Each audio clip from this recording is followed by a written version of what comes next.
Good evening. My name is Daryl Beatty. I live at 4212 Dumont Drive. I grew up at 3429 Hilton Drive. I've lived in the Castview Heights area for 42 years, minus when I went to college. I brought my family back here because I believe in this area. It's broke my heart to see this area decline like it has over the last 10 to 12 years. Gentlemen up on the stage, I want to thank you for your diligence in working and planning on this project. I do give it my full support. The reason I give it my support is something has to change because what's going on right now can't keep happening. What's happening right now is home values are going down, the neighborhood's getting run down. We're seeing good businesses go out, and the businesses we have coming in are the last things we need, which are coin laundries, check cashing businesses, cash for gold, and tattoo parlors. We don't need any more of those. I grew up in Mesquite, Texas, in Castview Heights. I remember walking up and down Gus Thomasson Corridor, up and playing with my friends. I won't let my kids walk to that area now. Things have to change. We have to do something different. And as far as the traffic, I want to see the roads slow down. I want to see it go down to 2 lanes, and I want to see the roundabouts because I want it safer where my children can go ride their bikes and play like I used to do. I trust the research and the data more than the opinions and the fear. Thank you.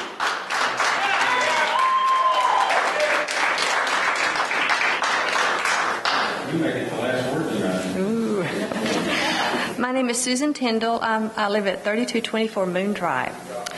I want to thank you, Councilman Casper, for the questions that you asked because I think a lot of us really didn't know what to ask.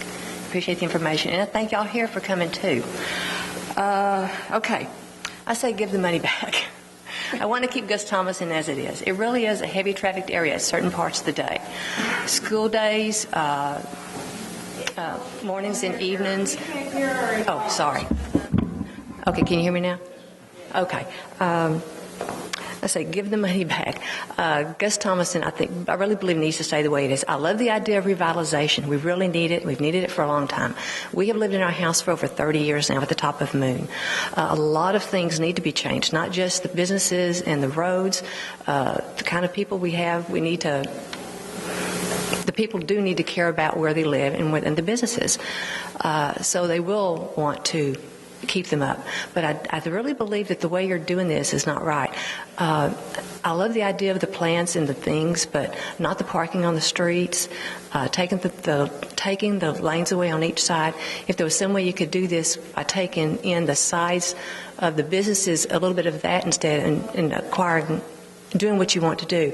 But the main thing about this is taking away the two streets because there is so much congestion at a lot of the times. I also noticed I really don't like the roundabouts either. The light at the end of Moon works really well, and before that it was kind of taking your life in your own hands trying to turn left.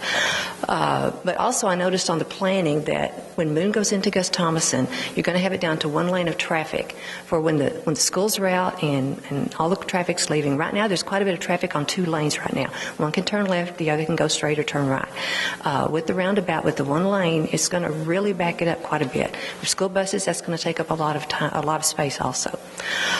Really, that's my only things about it. It's a great idea, fixing it up because we do need it. But I really wish you would do something else instead and not take the traffic lanes away. The cutesy look, it's wonderful. We would love it, but we would love to have the streets taken care of also. On our block at the end of the street before you get to Model, there's like a hole there, and the street has crumbled up. Every time the trash truck goes over, it just gets worse. They have patched holes along the street with the tar, but that hole there has been sitting there for quite a while and hasn't been fixed. I think we would be much happier if the streets were taken care of first, the residents were taken care of first, and then let's go ahead and work on the big things for revitalization also. And that's it. Thank you. Thank you.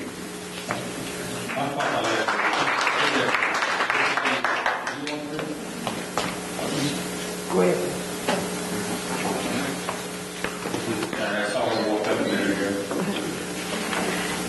My name is Joyce Swantick. I've lived at 4848 Salem Drive. It was purchased by my parents in 1962, and I've lived there all my life. I've gone to Mesquite High School. and Vanston Junior High. The project overall, I'm very pleased with. We need to do something to attract the businesses back into this area, and I think this will do it. As far as the traffic, I wanted to find out one thing first is, I know that parts of Gus Thomasson Road are a truck route. Would it limit the 18-wheelers coming down Gus Thomasson Road? I'm back to get somebody else to answer that. One of my responses is always that truck drivers are allowed to deliver to a business if they have large items that they need to deliver. But in terms of the truck route part, see Mr. Kevin.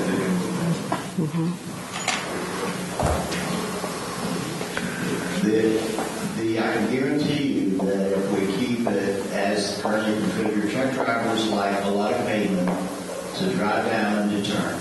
Okay, the traffic calming that's been proposed in the project makes them less likely to want to come down Gus Thomasson. Doesn't prevent them, but it makes it less likely, and it will slow them down around the roundabouts. But I can assure you, the roundabouts have been designed.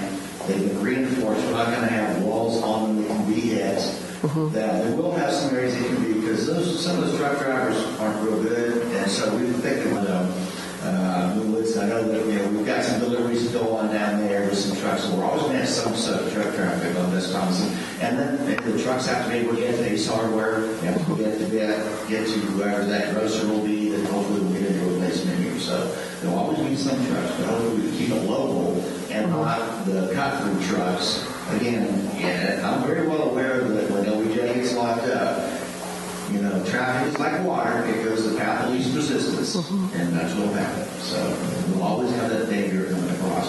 But again, make it a little less convenient for the people that just pass by and don't live there. Okay. One of the reasons I was asking that is, I don't know if I should mention this or not, but I'm a school bus driver for the MISD, and I deliver and pick up children in this area. And I have to go out onto Gus Thomasson Road several times on my route. I don't think the turnarounds or circles, whichever you want to call them, is going to be a problem for the bus drivers. They will just stay to the outside lane when going around a circle like that, as they've been trained. And as far as the turnarounds, they can be a very good thing for our area because of that. I see at least probably about a third more traffic on Gus Thomasson when LBJ is backed up, and they may deter people from doing that. They may go over to Beltline Road or Northwest Drive like they had in the past. And when I do see 18-wheelers on Gus Thomasson Road, it is when LBJ is backed up. As far as the traffic backing up because of the circles in the light, I don't see that as a problem myself because I wait at stop signs, and when the light stops the traffic from going through, that's when you have a chance to get out on Gus Thomasson Road. And so I don't think the light is going to really back up the way that people think it will, especially if the people from LBJ Freeway aren't using our Gus Thomasson Road. And overall, I'm just for the project because I think it will bring the businesses back that we need. Thank you. Thank you.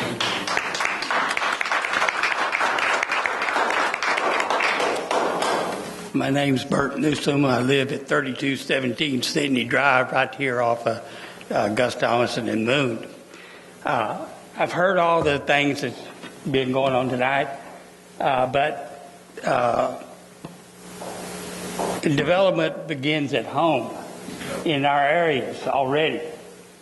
And we need to upgrade the areas that we live in with streets and drainage and all that stuff. I'm for the project of going on, but I think we need to start with our residential areas that we already live in.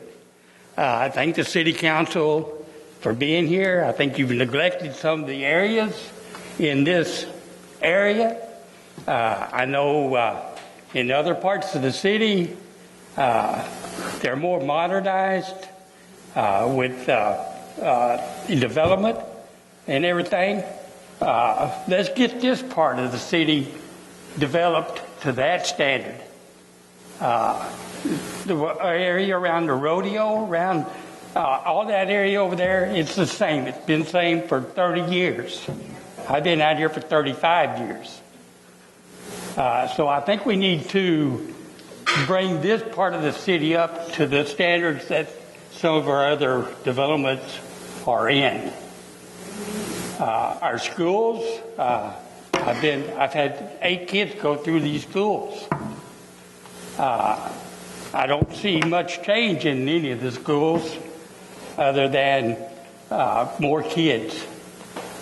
So I'm glad that you have these meetings tonight, that you're here.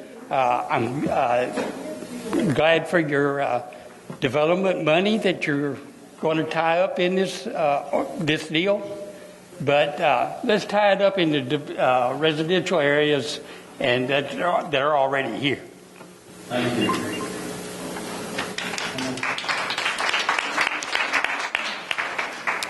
Maybe I will be the last one. My name is Don Sibley, and I've lived in Mesquite and Garland area, but mostly Mesquite for the last 20 years. And I love to see millions of dollars coming into our city. I think that's a good thing, and to have a row of developers that seem really hungry to put this in and to be really excited about it is good. My main concern is that you seem to be at cross purposes, because right in the middle of this golden jewel of a development, you've put what I really think there's more numbers than are being told here about the number of low-income apartments. Because what I'm hearing is that it's a breakdown of, there's only 10% of the really low income, but then there's other brackets that are low. And so you're talking about putting in nice restaurants right below someone that could never afford to eat there. And so it's at cross purposes. I say if you're going to do it, put in high-cost apartments or normal-cost apartments. You're pumping in low-income people into an area that you're trying to revitalize. Every other area, they didn't do it that way. City Line, that's where I work. It's just in the middle of an area where there's a lot of money in that area. Grapevine. It's a downtown area, so it's a totally different story. So to me, that's what I'm concerned about. And so really the bottom line for me is I hope that we have a way to increase our security, because what I see walking across that bridge of Interstate 30, bridge of Gus Thomasson, is kids that their clothes are in a complete state of disarray, and it's just not a good scene. What you see walking around what you used to frequent in Minyards is very rough kids, and so that's what I see. And if we don't have some good security, you're trying to eat outside, you're going to have kids roughing around, using the foul language, which they already do right now. And that's where I see the problem's going to be. And to me, that's what killed the West End, was that they had tried to have all that outdoor dining, but they never put in regulations to keep homeless people from bothering the diners. And so therefore, they just stopped going, and it died. Millions of dollars were spent. So my question to you all, and to make sure that, and I really, really would like to find out, is are we going to have ordinances that are strong enough that if kids are loitering, they can be kicked out? Because what we don't want to have is restaurants going, we can't do anything about it. The city doesn't let us have any kind of, a law about it. That's my big concern, is the security of it. And I think all those things will be addressed like any retail corridor. I don't disagree with you that those things have got to be looked at and they need to be strengthened to take care of those things. Oh, yes, hopefully we can do that. I hope so, because otherwise I just don't see how it's going to succeed. Okay. And I appreciate you coming forward tonight. We weren't really, and I know there's one more, we weren't really talking about the development. And I will make that comment that it is a tax credit project that has income restrictions. I don't want anybody to go away here going, oh, they just glossed over there and say that. The income restrictions are based on percentage of the median. And I don't have the numbers, but we can get that out there too. So many, 15, 20%, within at the median income, 20 or 25% at half the median, or three-quarters of the median. And the median income is around $50,000. One thing that we have talked about, and I know people talk about glossing over, but my last understanding was teachers were in the $40,000 range.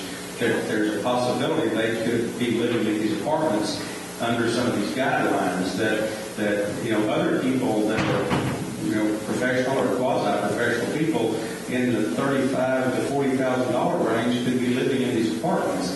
Not saying I don't know who's going to live there. I do know that there was a time when they had 400 plus applications, and we were told through the people that took the applications that there were I don't remember the percentage, there were a number. It could have been 10%, it could have been half. There were professional, paraprofessional, teachers. There said there were some law enforcement, not necessarily Mesquite, other places that were going to live there. So at this point, I know there's a lot of fear. We're not really here to talk about that project. Right. I understand that. I know a lot of people use the term fine restaurant and high-end. I think what we said was a sit-down restaurant. Chili's is a sit-down restaurant. I'm not saying they're coming. Olive Garden is a $5.99 lunch sit-down restaurant. So let's be sure that when we talk about that a sit-down restaurant, Martinez is a sit-down restaurant. Local people here in town. So I Totally agree. Sure. Yeah, I appreciate that. Thank you.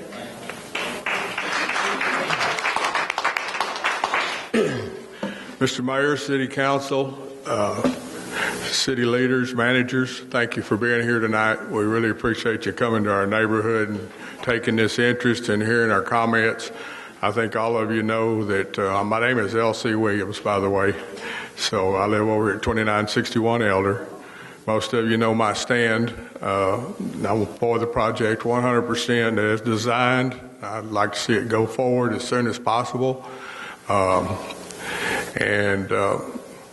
I think what you've heard here tonight from either for or against the project are all the many, many reasons why the project needs to go forward. And we all know that any part of this project you take out of it based on a lot of research from people that are smarter and know more about this business than probably any of us do, you take parts out of it, it starts to decline in its effectiveness. This project plan has been used over and over. There's only one question that people seem to have a big problem with, and that's that they can't drive down GT freeway at 50, 55 miles an hour. That needs to go. It needs to go whether we put a new project here or not. It's time for I can't imagine why. I've never seen radar in 25 years out there on that street. Never, not one time do I recall seeing radar out there on Gus Thomasson. And I think some of you may know that a little girl was killed out on that road back maybe 10 years ago, run over by one of those. This is not going to hurt a thing to shut this freeway, I call it, down to a reasonable speed limit. I don't even think it's a consideration to worry about the roundabouts. Get them in there so that it makes a zone that will create a good business environment. Let's quit messing around with this, beating around the bush all these years, spending more and more money on studies and meetings and this and that. Let's get this project done. Thank you for your time.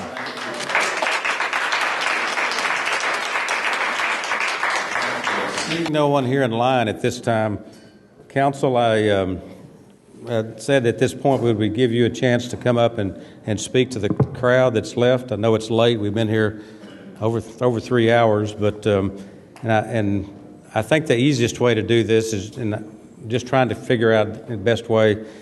Mayor Pro Tem, Deputy Mayor Pro Tem, and then the other three. That means No, Shay, you're up, which you're welcome. If y'all want to do it down there, go right ahead. But you're welcome to come up here as well. Thank y'all for coming out tonight. Going to get away from the speaker, get away from the feedback. But no, I really appreciate everybody coming out tonight, the engagement that we've seen. It's truly an exercise in the U.S. Constitution that's here tonight, and that's I really appreciate it. I want to thank all the staff and all the planning that went into tonight. We heard some great things. We've learned some things as well. But one of the things that is appealing to me about this project is the opportunity. The folks that stuck around here towards the end of the evening, you got to hear from probably one of the younger people in the room. Not the junior high student, but the young woman who has a family who's living here. As a council, we have a very difficult job because we have to not only think about the people who are living here today, we have to think about the people who are going to be here 15 years from now. And development can't just wake up one day and flip a switch and wave a wand and turn it into something that is appealing to the people that are living there at that time. It's something that takes time. It's something that takes putting parts in place to eventually get to an ultimate sense of place. I think the battery may have died or is dying in this microphone. But you got it? Okay. Perfect.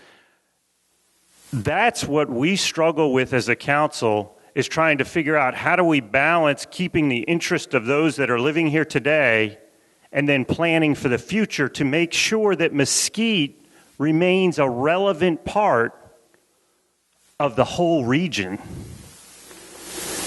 When you look around the Metroplex, you see developments like this. Bishop Arts District today is not the Bishop Arts District of 20 years ago when I went to Tillman's Corner to eat during lunch. There were two-way streets with 4 lanes. There's one-way streets with 2 lanes now. All of that started 20 years ago. What we're trying to do on Gus Thomasson is start that transition, is to start an area and to revitalize an area and give it new energy so that it can continue to sustain itself and be a relevant part of a growing metropolitan area. That's the reality that we're in today, is that Mesquite is no longer a bedroom suburb. Mesquite is part of a growing metropolitan area, and we need to remain a relevant part of that metropolitan area, and this is one of the tools by which I think we can accomplish that as a community. And I look forward to the project. I look forward to walking up and down those sidewalks, and I'll be interested to see, in terms of how we digest some of the feedback today on the roundabouts. And I'll be interested in hearing what staff's input is on that. But I look forward to seeing this project. I look forward to seeing each and every one of you at some of the ribbon cuttings that we're going to have along this corridor. And it's going to be an exciting time to be in Mesquite, Texas. So thank y'all for being here tonight.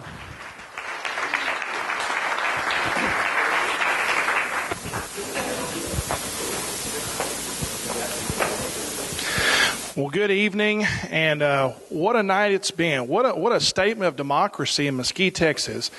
In the past, we've had so much apathy in this city, and to see so many faces here, many have gone, but just the number that are still here after 9 o'clock at night because you love your hometown so much. What a blessing this says about Mesquite, Texas. And that a student at Vanston Middle School, a junior high young man, spoke at a town hall meeting. What does that say about the future of our city? I'm so proud. I hope you're proud with me. You know, first of all, let me say that we have a fantastic city staff. I have tremendous confidence in them. And I serve with wonderful people. and I love and honor each of them and value serving with them and honor to serve with them. But sometimes we disagree. Most of the time our votes are pretty similar, but sometimes we disagree. And for me, I'm just one. I have not fully agreed with this project from the get-go. Now, there have been some great comments tonight for those who do support it. And Mr. Williams, L.C. Williams, your emails have been so enlightening to me, and I appreciate the information. It's definitely given me some good food for thought. We need to always have open minds. For me, first of all, revitalization, in my opinion, always has to start with fighting crime, addressing our many rental properties in this town that are owned by slumlords that we got to do a better job of taking care of, and fixing our streets. So that should always be the first line of defense for revitalization. However, we need to look for opportunities such as these. For me, even though I struggle with the lane reductions and the roundabouts, I guess for me it's a bigger philosophical struggle of the whole anchor for this project having been the apartments. I just don't, and I respectfully don't agree that putting an apartment complex in the middle of an already struggling neighborhood is the way to start revitalization. Our school district pleaded with us not to do this. Many teachers said, please, we're already overcrowded as it is. And so that's something I'm going to always struggle with, and that's why I can't support this when we vote for this. However, at the end of the day, one opinion here is going to be right, and one opinion is going to be wrong. And I'm happy to have been wrong when this is all said and done. And I'm also hopeful that perhaps there's still an opportunity for some compromise. We heard tonight that the roundabouts don't have to be a part of the project to still to not have to pay the grant funding back. That's something we can chew on. I hope that we will chew on and talk about. But either way, we're going to move forward, and we'll all vote to do what's right. And so let's keep moving forward. Let's revitalize, and let's agree to disagree when we can. But again, I'm proud that you're all here tonight, proud to serve you. And so God bless you all. Thank you.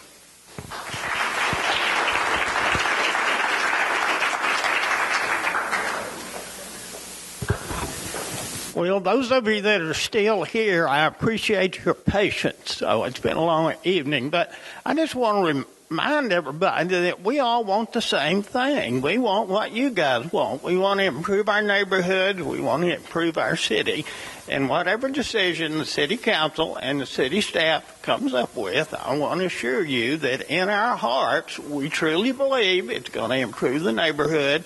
It's going to improve the city. So hang in there with us. Thank you.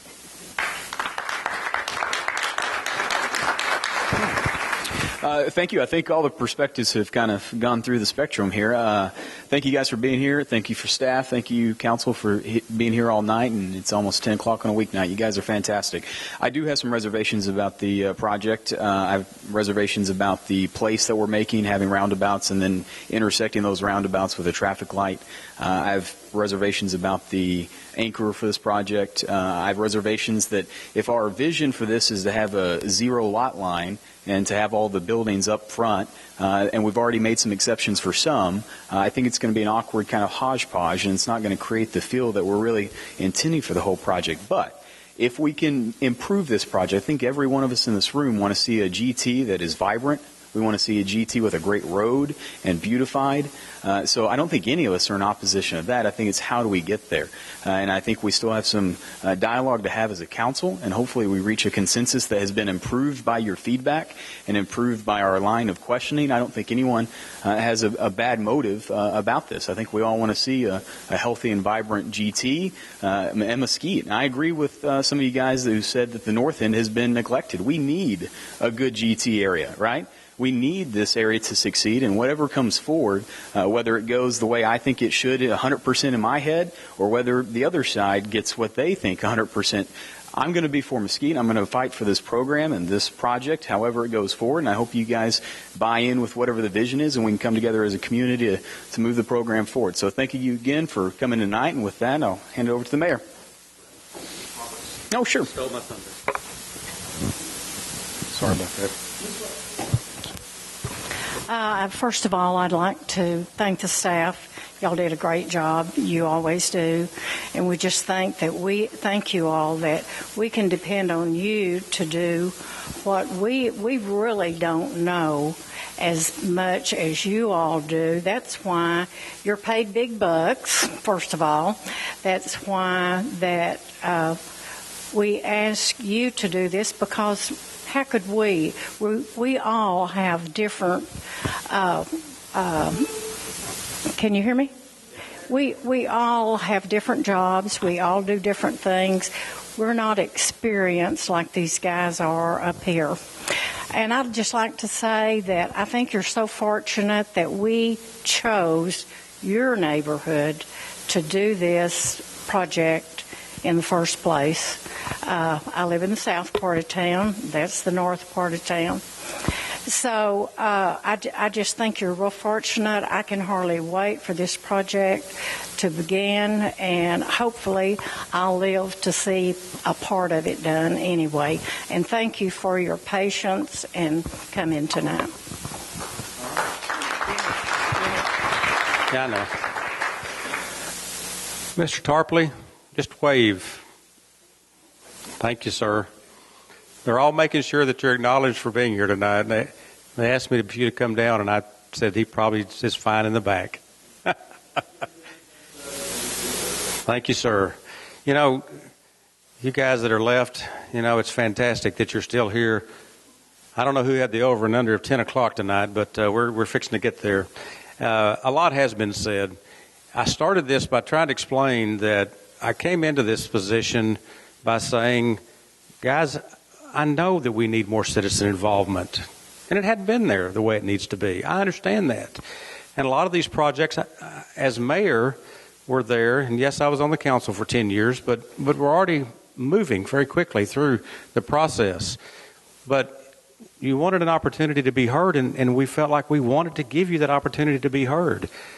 I do hope you understand tonight that we have heard from, to say their terms, both sides. And I don't look at it as sides. I look at us, and I said this tonight too, we are citizens of this community together. I love listening to how long I've been here. How long I've been here? In 1959, 18 months old, folks moved to Mesquite, skated at Broadway, played putt-putt. I've been here. Most of you have heard the stories too. I cleaned out the ditches all up and down through here when I was in college. So, you know, I understand. Councilman Noche mentioned weighing the young and the old, weighing the existing versus the future. Those are the things we have to do.